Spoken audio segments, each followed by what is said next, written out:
and welcome to the eFresh.com Flower News. My name is Kim and these are this week's headlines.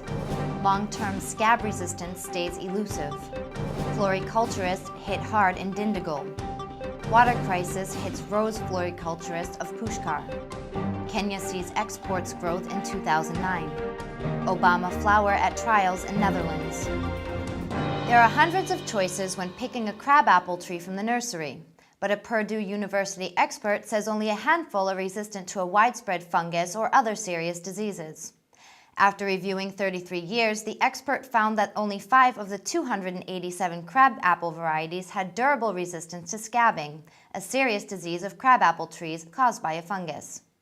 The data showed that only 29 varieties of crabapple trees had resistance to scabbing for at least 10 years. Only 15 varieties lasted the entire 33 years. Another major finding was that scab had infected the Japanese flowering crab apple, Malus floribunda.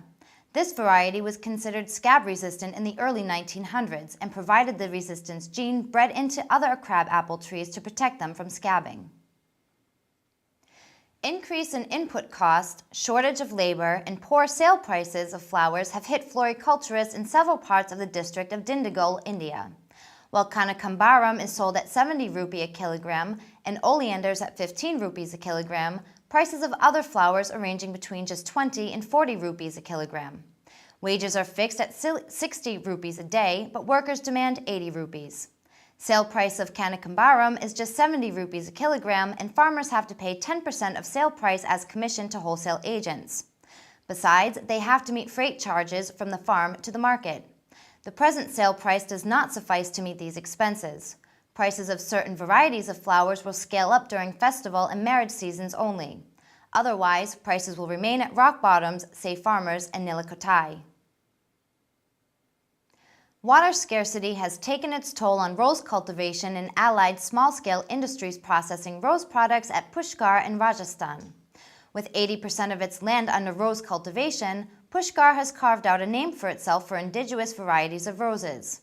But according to rose cultivators, over the past 2 years, the groundwater level in the region has dipped 5 times, from 50 feet to almost 300 feet, due to inadequate rains. Furthermore, farmers have not been able to draw and pump the water due to meager supply of electricity. The sharp decline in the production of roses has become a matter of concern as farmers and manufacturers are facing losses. The annual rose exports have plummeted, and the farmers want the government to formulate an irrigation policy catering to the needs of the farmers in the area. Kenya expects a rise in exports to neighboring countries this year to offset reduced demand for its commodities in recession-hit Europe, its trade minister said.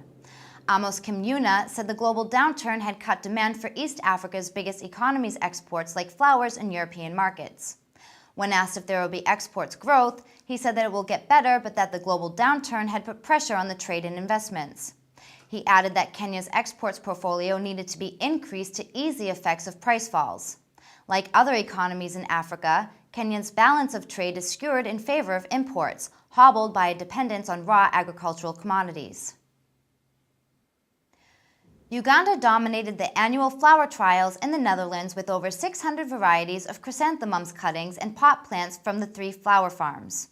New varieties, including Obama, named after U.S. President Barack Obama, were showcased at Reisenhout. 3 companies, Royal Vincenten, Feduga, and Wagagai, represented Uganda at the 4-day event. Buyers and producers used the trials to showcase new plant varieties, breeding, and growing methods from seed and cuttings. In their relatively short 7-year existence, the flower trials, held in the Netherlands every June, have gained widespread recognition for great displays of innovative marketing programs and the absolute newest in cut flowers, pot plants, and bedding plants. At Reisenhout, 250 new varieties grown in Uganda were on display. Thank you for watching the eFresh.com Flower News. See you next time.